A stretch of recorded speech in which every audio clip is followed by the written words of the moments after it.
because this is a big day in many ways, many ways. The First Lady and I are delighted to welcome the members of Women's Suffrage Centennial Commission to the White House to celebrate the 100th anniversary of women securing the right to vote. That's something. I want to thank the commission members who have worked tirelessly for 3 years to tell the very powerful story of America's suffrage and America's suffrage movement. I'd like to introduce the women that have done such an incredible job for a long period of time. Jovita Carranza, SBA Administrator. Jovita. Hello, Jovita. She's the biggest banker in the world right now. Even though it says small business, it's a big business, right? Kay Cole James, President of the Heritage Foundation. Great job. Thank you very much. Anna Lehman, Executive Director of Women's Suffrage Centennial Commission. Thank you very much. Good. Great job. Oh, you're going to be so happy in a little while because we're giving you a very special treat that you don't know about. Even you don't know about it, you know everything, you people. Cleta Mitchell, attorney, former member of the Oklahoma House of Representatives, a great attorney, I might add. Beyond an attorney, a great attorney, okay? I know that for a fact. Thank you, Cleta, very much. Marjorie Dannenfelser, President of the Susan B. Anthony List. You are going to be so happy in about 7 minutes. You won't even believe it.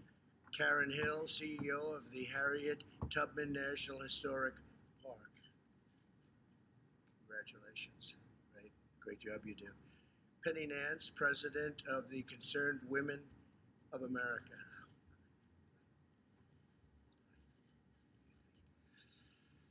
Heather Higgins, President of Independent Women's Voice. Thank you, congratulations. Deborah Steidel-Wall, Deputy Archivist of the United States. That sounds like a very big job. That's a lot of archives, isn't it? How many buildings does that take up, right? Great job. You do a great job. Thank you very much. Colleen Shogan, Deputy Director, National and International Outreach for the Library of Congress. And that's another big one, right? That's great. Congratulations. That's beautiful. Susan Combs, Assistant Secretary of Policy Management and Budget at the Department of the Interior. Thank you very much. Great job. Thank you all very much. Today I'm honored to sign a proclamation celebrating August 18th, 2020 as the 100th anniversary of the 19th Amendment. In the summer of 1848, Elizabeth Cady Stanton stood before the first ever Women's Rights Convention in Seneca Falls, New York, and declared that women should enjoy this fundamental civil right. What a job she did. 7 decades later, the suffrage movement succeeded. On this day in 1920, the United States ratified the 19th Amendment. It was a monumental victory for equality, for justice, and a monumental victory for America. Today, a record-breaking 131 women are serving in Congress. Nearly 70 million women vote in elections. 56% of our nation's college students are women. More than 11 million women own successful businesses. In other words, women dominate the United States. I think we can say that very strongly. Before the China virus set in, it struck our nation. Women had gained 4.3 million jobs, a record. The women's unemployment rate had plummeted to the lowest level in more than 65 years. And last year, over 70% of the new jobs went to women. And I will say we're coming back very strongly, and we're going to see those numbers again very soon. But the numbers that we have for unemployment and employment, frankly, we had 160 million people working. We've never even been close to that. And by next year, we'll be even higher than that number. Tremendous things are happening. As we fight to deliver a better future for all women, And for all Americans, we remember the wonderful victory 1 century ago. While I am president, America will always honor its heroes, and we will always celebrate the patriots who secured women's right to vote. So this is an incredible document that I'm signing, and I wanted to just add something because this was brought up a week ago, and I was so surprised that it was never done before. Because later today, I will be signing a full and complete pardon for Susan B. Anthony. She was never pardoned. Did you know that? She was never pardoned. What took so long? And you know that she got a pardon for a lot of other women, and she didn't put her name on the list. So she was never pardoned. And we're for voting, that's right. That's right, she was guilty for voting. And we are going to be signing a full and complete pardon. And I think that's really fantastic, right? She deserves it. So thank you all very much, and let us sign, and we'll do the other signing later on. It's being prepared right now, and I look forward to doing it. Thank you very much. Please.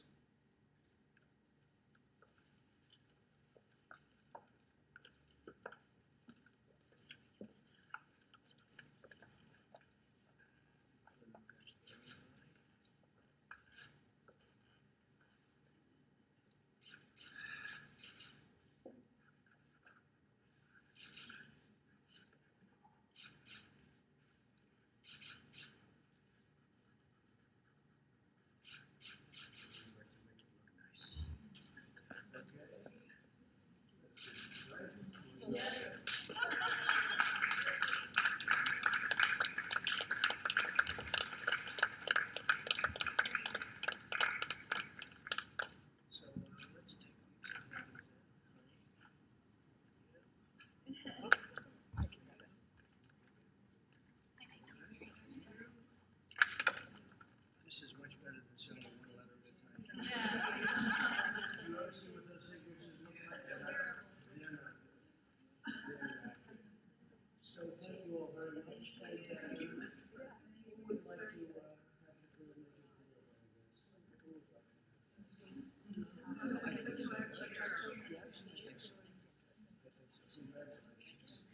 Thank you.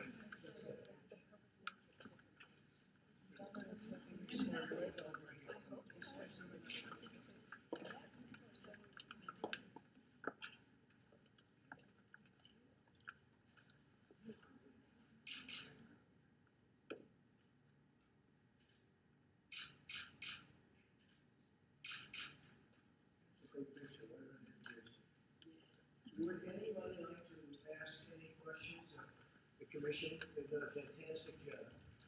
If you have any questions, please, this is your shot. This is your time. I have a question. Mr. Trump, Mr. President, you spoke about the suburban housewife and what you described as her support for you. I'm wondering if you can tell me what you think. What is a suburban housewife? And does the suburban housewife support the president? Well, I'm Nance. I run Concerned Women for America in my day job. And we actually are doing She Prays, She Votes events in 10 states, doing virtual events for women being held in small women-owned businesses like clothing stores, manufacturing plants, any number. Susan B. Anthony was pro-life, and so are we. Women are concerned about their schools reopening, they're concerned about their businesses, and what better man to restart the economy than the one who did it the first time. Thank you. We did do it once, and we're doing it again, and the number looks like beyond a V. It looks like a super V based on the kind of numbers we're coming out. I guess you're seeing that. They were saying that's not possible, and now they're saying it's a super V, and that's what we're having. Any other questions, please, for the commission? Mr. President, can I ask about Saturday, the House vote on the Postal Service bill? Is that something that you will be? Well, we'll talk about that later. We'll talk about that. The Democrats want to make it a political issue. It's not a political issue. It's really about a correct vote. You have to get voting right. You can't have millions and millions of ballots sent all over the place, sent to people that are dead, sent to dogs, cats, sent everywhere. This is a serious situation. This isn't games, and you have to get it right. I just want to get it right. Win, lose, or draw. I think we're going to win. Win, lose, or draw, we have to get it right. So are they getting it right? Well, they're going to do something in Congress, but everything they do is political. As an example, why don't they do it now instead of on Monday? They picked a day, actually. They picked another day on Monday, as you know. Well, that's when the Republican convention starts. Why don't they do it during the Democrat convention? Because everything they do, Nancy and Chuck, they play games. How's it working out? I think this is the White House, isn't it? How's it working out for them? Not so good. So I will tell you, it's disgraceful. It's disgraceful. We have to have honest voting. That's what this is all about here. It's honest voting.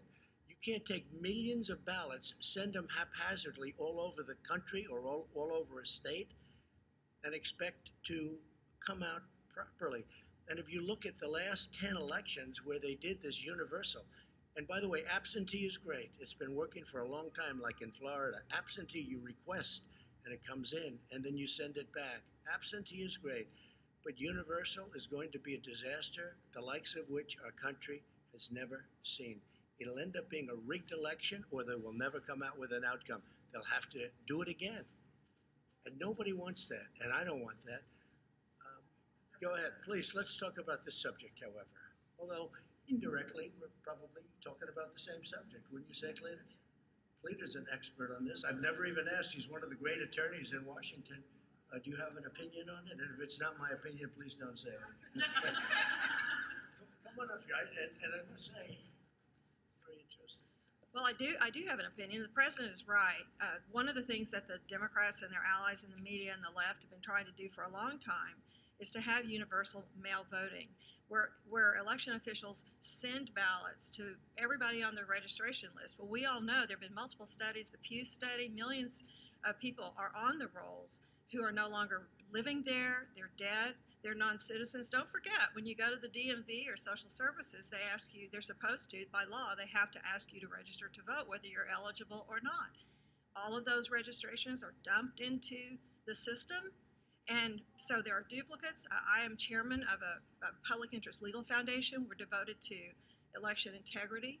And we just did a study of Allegheny County, Pennsylvania. We found one man with 7 active registrations. If you send him 7 ballots, there's the potential to vote 7 times. So the issue is, I actually have a memo I'm working on to give to the president about what the post office should be doing. They should be working with local election officials. They should be making sure that the ballots are designed in a way that processes properly through the voting equipment, through the post office equipment. If everybody is focused on this situation with somehow the Postal Service, the president is somehow trying to do something to the Postal Service, I defy anyone in this room to be able to name a single, all of us can name multiple times when we sent a letter across town and it either didn't get there or came back 3 months later undeliverable to a correct address.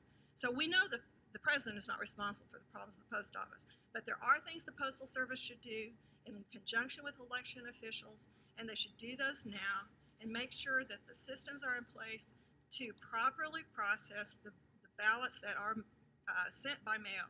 But the problem is that we are facing hundreds of lawsuits that have been filed by the Democrats and leftist organizations to force states to not have polling places.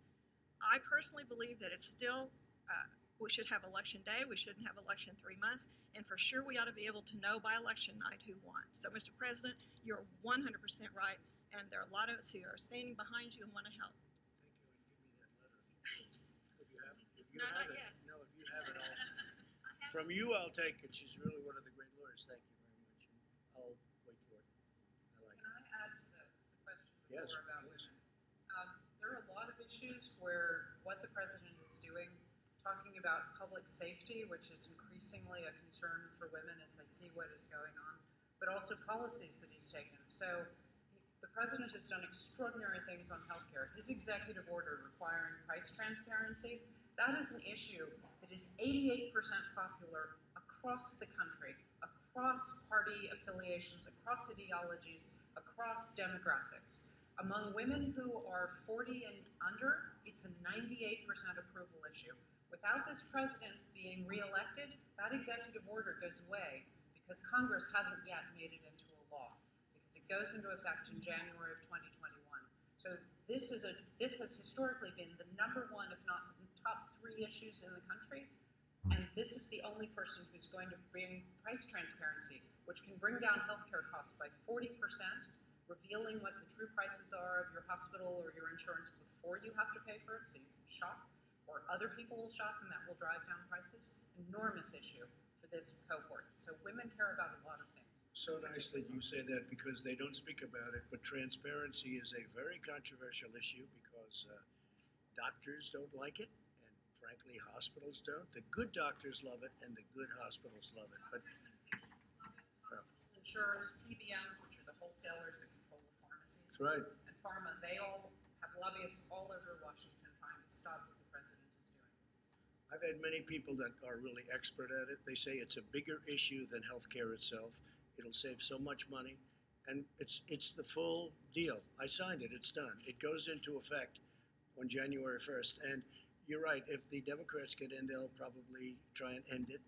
And what a shame that would be, because it was so hard to get it done, and it will save people massive amounts of money. I'm not talking about 1% or 2%. The other thing we just did, you probably heard, is I signed a favored nations clause on drugs, because we have countries in the world, Germany and others, but we have many countries in the world that pay a tiny fraction. I don't mean like 2% less, 10% versus what we pay. You have a pill that will sell for 10 cents in a certain country in Europe that will sell for $2.50 in this country. And it's so unfair to our people. And I signed a favored nations clause, and the drug companies are spending millions and millions of dollars trying to get me not elected. And all it means when you see ads from drug companies, all it means is one thing: the drug prices are going to be coming down 50, 60, 70%, and they never thought anybody would do that. I also signed a rebate clause, so the rebate money, instead of going to the middlemen, who are among the richest men in this country, and men and women, I guess, in this country by far, the middleman. The middleman makes more money than the people that produce. At least the drug companies produce something, but I signed where the rebate goes to the people. There's never been anything like this. And as a non-politician, I could do it. And I will tell you, I was called by a lot of politicians that I was surprised at, literally begging me not to do it. Please don't do it. Please don't do it. And because, you know, the big pharma is by far the number one lobbyist paying group in the country, and people are loyal to big pharma, and I'm all for big pharma. But this is a tremendous. This will be a tremendous drop. So between transparency and what I just did with respect to favored nations, that means if Germany pays 10 cents and we're paying $2.50, we go down to 10 cents. That's a number that nobody's even thought of. And what will happen is they'll have to pay more, and we're going to have to pay much, much less. Like numbers, and it could be 70, 80%. So we're not talking about games. And nobody had the courage to sign it. A lot of people didn't even know about it. A lot of people. So I appreciate very much you saying. And it may be that transparency is even more important than that. I think it is, because transparency is the basis for markets, and that's the basis also for trust. Right now, you don't have the right to know what something costs before you buy. If airlines follow the same model as hospitals and insurers do, you wouldn't know the price of your airline ticket until after you landed, because they don't know how full the flight's going to be. They don't know how much gas they're going to have, fuel they're going to have to spend. So, but every other business manages to do their average pricing.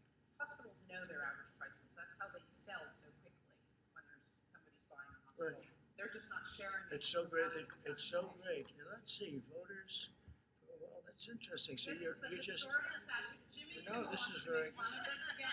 No, but can I tell you that? No, I think it's great that you're doing. We're talking about something that you know a lot about, and it does pretend. It does really pretend to exactly what you're doing. I think it's true. You know, we did one other thing that is so important. Pharmacies, they didn't have to give any information. You go in for a pill, and the pharmacy gives you this crazy price, and you can't price it. You can't go around. You can't do anything. I ended that practice. I said, what do you mean you can't negotiate? You didn't even have the right to negotiate. I ended that and was met with a hail of storm. Everything I do, I get met with a hail of storm. But you know what? I do the right thing. I do the right thing for the people. I don't need big pharma. They don't help me. They help a lot of other people, but they don't help me. I'm doing the right thing for the country. And let's see whether or not people realize it. They're spending millions and millions of dollars on negative ads on me. And you see, it's big pharma, unlimited money. I mean, they have so much money. They have unlimited money. And let's see. But I think when people see big pharma taking ads on me that I'm such a bad person, what it means, and I hope they understand that, it means drug prices are going down. Caitlin, go ahead. Do you want to respond to Michelle Obama's speech last night where she said that you're in over your head and don't run the president? Yeah, no, she was over her head, and frankly, she should have made the speech live, which she didn't do. She taped it, and it was not only taped, it was taped a long time ago because she had the wrong deaths. She didn't even mention the vice presidential candidate in the speech, and she gets these fawning reviews. If you gave a real review, it wouldn't be so fawning. I thought it was a very divisive speech, extremely divisive. We have a tremendous amount of enthusiasm for my campaign because of things like we're talking about now, drug prices and drug cuts and transparency with hospitals and doctors that are going to lower bills by 50%, 70%. You're talking about numbers that are incredible. There's a procedure, I won't mention what it is, but there's a procedure where one hospital was charging $2,500, another hospital was charging $32 for the exact same procedure using the exact same kit, and the people weren't able to go around and even have that option. And it was the exact same. In fact, we did a study, and the one for $32 actually did a better job, okay? How about that? $2,500, $32, and the cheap one did a better job using the exact same stuff. So that's what we're talking about. We're talking about numbers that are incredible. No, I thought her speech was very divisive. And frankly, I wouldn't even be here if it weren't for Barack Obama. See, we're standing in the White House. I wouldn't be in the White House except for Barack Obama because they did a bad job, Biden and Obama. And if they did a good job, I wouldn't be here. I'd be building buildings someplace and having a good time. Do you compare your response to coronavirus to their response to H1N1? Well, they got very bad reviews. If you look at the Gallup poll did a review of them. Now, you have to understand, that was a far lesser vicious disease. It was not the same, in the same ballpark. But yeah, I know, it's also a much lesser disease. But they got very bad reviews. Gallup gave very bad reviews. And by the way, Gallup at that same time gave us very, very good reviews for the job we've done. So if you take a look at the Gallup poll from a couple of months ago, we got very good reviews, and they got very bad reviews. They were, I mean, the reviews they got for the handling of swine flu, or H1N1, which Biden calls N1, H1, and I don't even correct him on that. I don't even correct him. I said, nah, that's a mistake you can make, but that's what he calls it. He's got it a little mixed up, but that's all right. Take a look at the Gallup poll, and there were others too. They got horrible marks, and that disease is a much lesser problem. Okay. Mr. President, do you support protesters in Belarus, and do you have a message? Do I support protesters and terrorists? Belarus. Oh, I thought you said protesters and terrorists. Do you have a message for Moscow regarding potential military Yeah, intervention? you have to understand me. I like seeing democracy. Democracy is a very important word. It doesn't seem like it's too much democracy there in Belarus, but we are speaking to lots of people, and we'll be speaking at the appropriate time to Russia, and we'll be speaking to other people that are involved, but it's certainly a very big march, and it seems to be a very peaceful march, unlike some of the so-called peaceful protests that we have where they burn down stores, okay? Peaceful protests, those are not peaceful. Those are anarchists going over to Portland and other places. These are anarchists, agitators. These are very bad people. But it seems to be very peaceful, and it's a peaceful protest, and I support democracy. Okay, any other question? We're here with female supporters. Well, not supporters. These are just people that are outstanding people. Some support me. This is a bipartisan. That's right. This is very bipartisan. Some were appointed by people that I don't get along with so well. Okay, I won't say who, because I happen to like you all. I happen to like you all, so what can I do? The question is, when you speak to the suburban housewives of America, what do you view as the suburban woman voter? Is the suburban woman voter a suburban housewife, or is there more? It's a very fair question, a great question, actually. Look, I view it very strongly that the suburban voter, the suburban housewife, women and men living in the suburbs. They want security and they want safety. They don't want to have a lifetime of working hard and buying a house. And by the way, 30% of the people living in suburbia are minority groups. African American, Hispanic American, Asian American, they're minority groups. They don't want to have their American dream fulfilled and then have a low-income housing project built right next to their house or in the neighborhood. They don't want it. That's not part of the deal. And I terminated that. And I think that the suburban housewife, as you say, and I think that women and men living in the suburbs who fulfilled their American dream, or at least got a big part of it, they now live in a safe, beautiful area. They don't want to have people coming in and forcing low-income housing down their throats. And you know what? People can say I'm a bad person for doing that, or they can say I'm a good person. But I think that suburban women very much appreciate what I did. I terminated it. This has been a hot issue for before President Obama, but he took it to a new level, and Biden is going to take it to yet another level.